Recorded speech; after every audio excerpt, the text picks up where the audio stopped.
This edition keeps your central vision intact.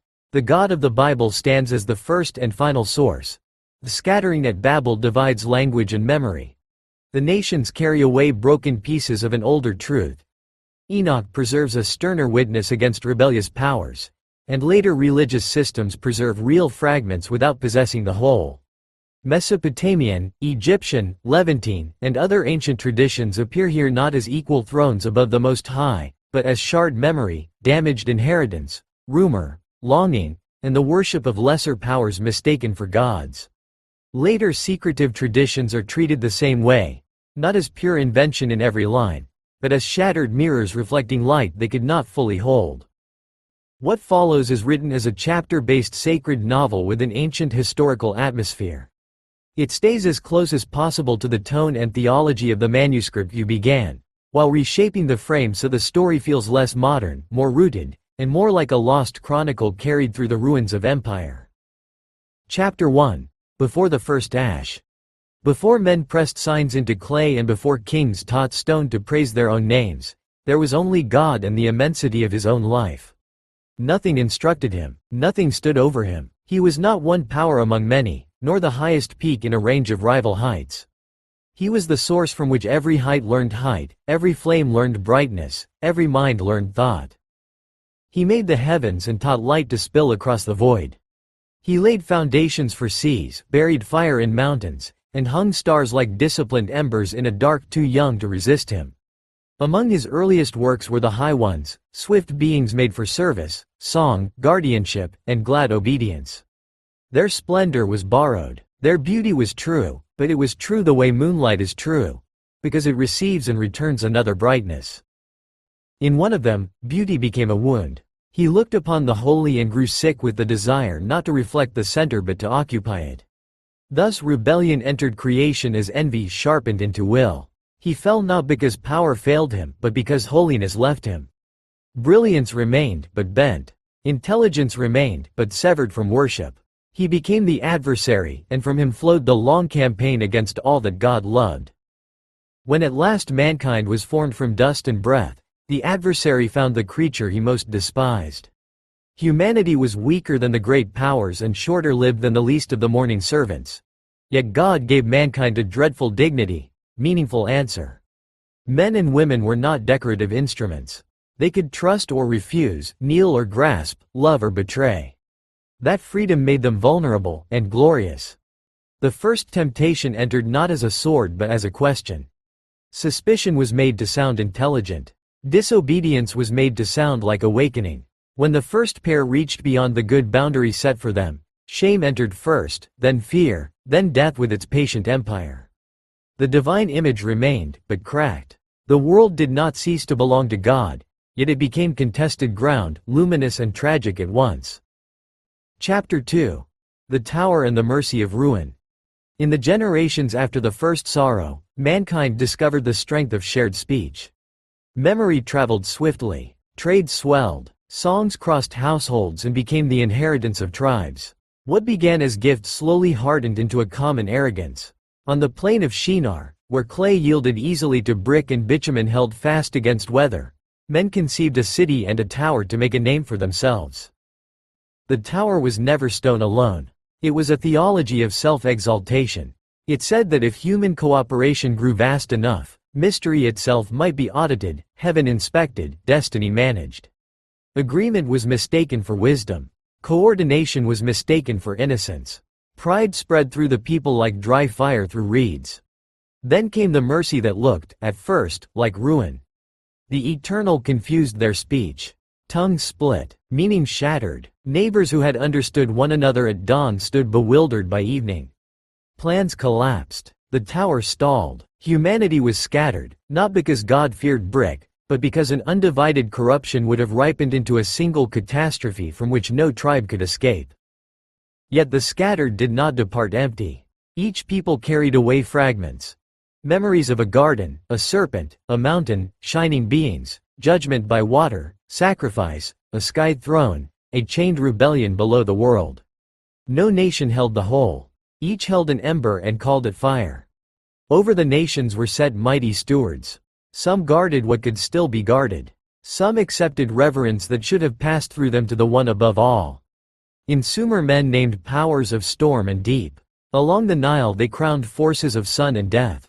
In Canaan they bent before lords of fertility and war. Across the sea other peoples clothed memory and thunder, queenly heaven, underworld thrones, and warrior fathers. Thus many of the gods of the nations were born from a fatal mixture: true hunger, broken memory, and lesser powers enthroned as source. Chapter 3. The Age of Watchers. As kingdoms rose, the boundary between stewardship and domination thinned. Some of the watchers appointed over the children of dust began to covet what they had been commanded only to guard. Human admiration intoxicated them. Human fear became useful. Courts, temples, and battlefields alike learned their whispers. They taught kings how to sanctify appetite. They taught priests how to perfume cruelty with ritual. They gave to violent men arts the human heart was not yet wise enough to bear without corruption. Metals became weapons of empire. Signs became tools of manipulation. Desire itself was studied, provoked, and governed for advantage. Knowledge was severed from virtue and named progress.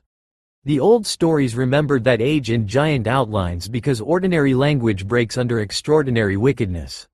Whether every monstrous retelling preserved literal measure or enlarged the terror through memory, the truth beneath them remained. A breed of domination arose that devoured ordinary life. The mighty consumed field and flock. Then, when abundance failed, they consumed the weak. In that same dark world walked Enoch. He was not first known for strategy, rank, or invention. He walked with God, and that was enough to make him a scandal to an age addicted to force. He was drawn upward through sights language could not hold without bruising them. He saw chambers of wind and storehouses of snow. He saw the watchers stripped of heroic glamour and standing under judgment. He saw chains prepared, books opened, motives exposed before a fire no theft could survive. Yet Enoch saw more than doom. Beyond the rebellious powers and beyond the empires they fed, he glimpsed a dominion not maintained by deceit. He returned warning the violent that appetite would not rule forever and declaring to the watchers that stolen glory would not survive the unveiling to come. Few listened. Power rarely repents while it still profits. Chapter 4. The Flood and the Rivers Remember. When violence has lasted long enough, even horror begins to speak in administrative tones. So the ancient world ripened toward judgment. Bloodshed entered economy, ritual, ambition, and law until language itself grew too weak to accuse wickedness sharply enough. Then came the flood. The same earth that had drunk blood drank whole cities. Skies split. Fountains of the deep rose. Towers, banners, and monuments to permanence vanished beneath waters indifferent to propaganda. Yet mercy remained structured within judgment. A remnant rode the violence in a wooden vessel stronger than empires because it rested inside the will of God. When the waters withdrew, the world emerged cleansed but not cured. The monstrous regimes were broken. Some rebellious powers were bound. But the fracture within the human heart endured. History had not returned to innocence. It had been preserved for another chance. In generations afterward the nations remembered the catastrophe in altered forms. By the twin rivers, by the Nile, by distant coasts, men told of a chosen survivor, divine warning, birds over receding water, and life carried through destruction. Names change, meanings blurred, yet memory persisted because disaster carves deeply. The same people who remembered the waters also remembered the ache that followed them. They built altars, temples, rites of purity, systems of sacrifice, philosophies of ascent, and royal liturgies promising order, but none could erase the homesickness of the species. Beneath every shrine flickered an older memory. Mankind had belonged nearer to God than it now knew how to endure. Chapter 5. Thrones of the Shards. After Babel and after the flood, the world filled with kingdoms that mistook fragments for fullness. In Uruk and Akkad men carved the powers of heaven into lineages. In Egypt they joined kingship to cosmic order and made the throne a ladder into the divine. In the lands of Canaan storm and fertility were feared as if the turning of seasons belonged to rival lords. Farther west, seafaring peoples sang of skyfathers, underworld judges, wise craftsmen, and queens enthroned over desire and war. Each system kept something, almost none kept proportion. A flood survived here, a mountain there, a serpent elsewhere, a council in the heavens, a judgment after death, sacred meals, mediating sons, divine wisdom descending, a dying grain, a returning shepherd, a king who also served as priest. The shards glittered, but no tribe held the fire entire. Some of the powers behind these memories resisted worship and remained faithful in their charge. Others drank adoration until stewardship curdled into appetite. Men bowed before messengers and called them creators. They feared strong spirits and named them gods. They heard judgment spoken by lesser thrones and forgot the court above every court. Still, God did not leave the nations without witness. Even in distortion there remained rumor of the whole. Funeral rites betrayed a longing for judgment rightly measured. Harvest feasts confessed dependence. Coronations admitted that rule needed sanction beyond the sword. Laments cried toward a mercy no idol could fully fake. Thus truth survived among the nations the way gold survives in broken ore. Real, buried, mixed with much that cannot save. The tragedy of the ancient world was not that it remembered nothing. It was that it remembered in pieces and then knelt before the pieces. Chapter 6. The Hope of a King. Across the centuries the witness narrowed and deepened. Covenants were made. Families were called. A people learned, through law and failure, blessing and exile, that the Most High could not be managed by ritual alone. Prophets rose to accuse kings, defend the poor, expose false worship, and promise a ruler history had not yet seen. Enoch's shadow lingered in apocalyptic hope. The Psalms sang of a king greater than any court had produced. The prophets spoke of a servant, a branch, a son, a ruler from ancient days, a sufferer who would justify many, a shepherd who would gather what violence had scattered. The old expectation hardened. If history was to remain morally intelligible, judgment and mercy would have to meet in one holy act of God. Meanwhile the empires turned. Assyria thundered and passed. Babylon burned bright and fell. Persia stretched wide. Greece spread language like a net. Rome organized domination with roads, taxes, iron, and spectacle. Each empire claimed necessity. None healed the species. Everywhere fragments still gleamed. Philosophers sought the order behind chaos. Priests multiplied rites. Mystics sought assent. Conquerors promised peace through victory. Secret teachers offered hidden ladders for the soul. But the wound remained. The shard longed for the whole. The exiled mind longed for a word from outside the prison. So the world waited, though most did not know what they were waiting for. Chapter 7. The Son enters the wounded world. When the answer came, it offended expectation. Conquerors announced themselves with armies. Priests stage significance with ceremony. Philosophers gather schools. The Son entered under the cover of poverty. He was born where animals fed and recognized first by the lowly.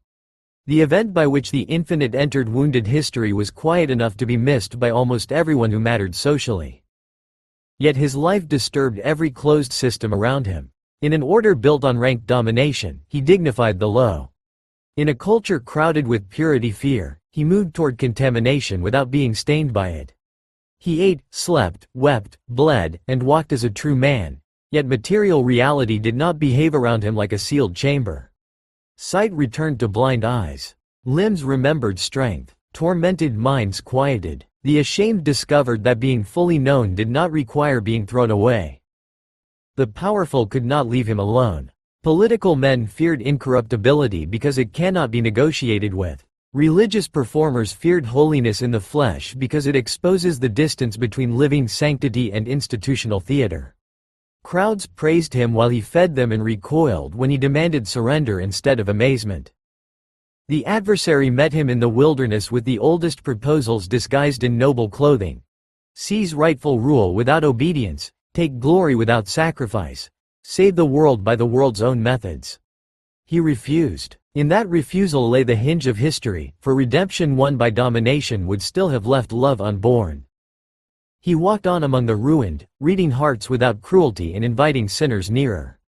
Hope, after ages beyond numbering, had taken a face. Chapter 8. The Darkened Tree and the Morning of Return. The death of the Son was assembled from familiar materials: betrayal, envy, expedience, public theater, private cowardice, and state violence dressed as order. Men who hated one another found agreement in this. Holiness in their midst could not be permitted to remain unmastered.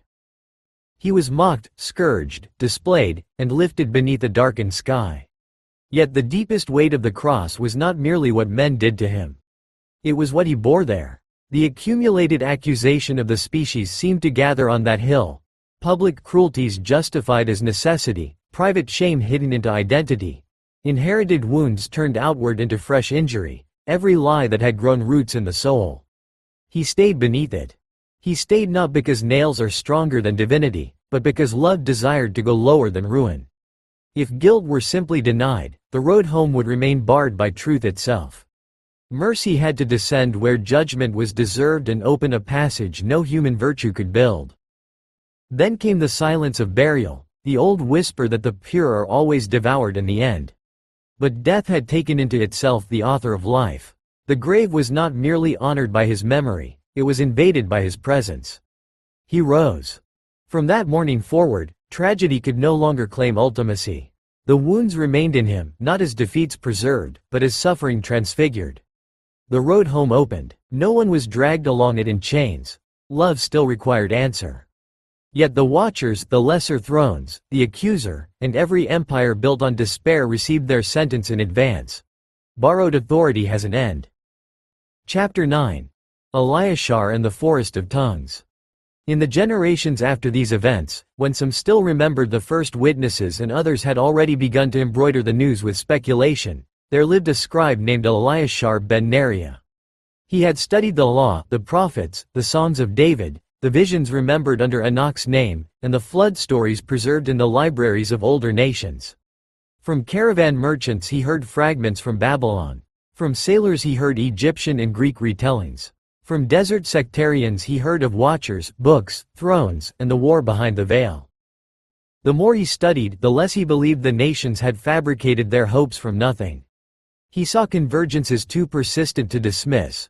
Rivers of judgment, councils above the sky, sacred mountains, mediating suns, descending wisdom, meals of covenant, king priests, serpents of chaos, the longing for cleansing blood, and the buried intuition that history required both verdict and mercy. It was not sameness, it was scattered memory. Then came to him, not by ear exactly but by inward compulsion, a sentence he could not shake: gather the shards. He left the cities and traveled north through cedar country to a place old monks and shepherds spoke of with uneasy reverence. There, in a valley where echoes sometimes returned in the wrong tongue, Eliashar entered what later copyists would call the Forest of Tongues. Wind in the branches seemed to rehearse forgotten alphabets. Water over stone sounded like liturgy worn smooth by centuries. Beneath the trees stood a pillar pale as moonlit bone, covered in moving signs. Wedge marks, reed letters, hieratic curves, Hebrew strokes, Greek lines, and scripts he could not name. When he laid his hand upon it, he did not receive a new religion. He received proportion. He understood that the nations had indeed carried away embers from Babel, that some powers had accepted worship that never belonged to them, that some secret teachers would later confuse salvation with passwords and hidden rank, and that truth must be gathered without granting equal authority to every broken mirror. He returned from the forest resolved to write not a book of confusion, but a gospel of return. Chapter 10. The Watching Fire. Eliashar wrote as one stitching torn fabric. He did not say that all religions were equally true, for he had seen too clearly the damage pride can do when fragments are crowned as fullness. Neither did he say the nations were left with nothing, for the Most High had never abandoned the world to blank forgetfulness. He wrote that after the scattering, men carried memories like coals in cracked vessels. Some coals were nearly smothered. Some set whole cities ablaze with error. Some still gave enough light to reveal the shape of a lost home. He wrote that the flood was remembered because judgment had been real, that the watchers were feared because rebellion in the heavens had touched the earth, that gods of storm, sun, wisdom, death, fertility, and war were often lesser powers, ancestral memories, poetic magnifications, or a fatal weaving of all three. That Enoch stood in the stream of witness as a herald of reckoning, and that the sun remained the turning point toward which all faithful shards leaned, knowingly or not. He wrote also against the pride of hidden elites. In his day and in the years after, some would claim that rescue belonged only to those who mastered secret sayings, passwords of ascent, or contempt for the created world. Eliashar answered that the true fire was not given to flatter the few. Creation was wounded, not worthless. Redemption was a return, not an escape hatch for spiritual aristocrats. The way home lay not through vanity disguised as knowledge, but through truth, repentance, mercy, and the living King who had entered death and broken it from within. Thus his chronicle ended where the story itself had always been moving. Not at the tower, not at the flood, not even at the grave, but at the restoration of worship. The shards would not remain shards forever. One day every fragment that had wandered through the nations would answer its source. False thrones would fall. Borrowed crowns would burn away. Tongues once scattered in judgment would be gathered without coercion in praise. And through the ages, beneath empire, beneath ruin, beneath argument, beneath every altar where men reached upward in hunger or fear, the watching fire endured. It endured in memory, in prophecy, in judgment, in mercy, in the witness of Enoch, in the songs of Israel, in the empty grave, in the longing of nations, and in the promise that the scattered shall yet come home.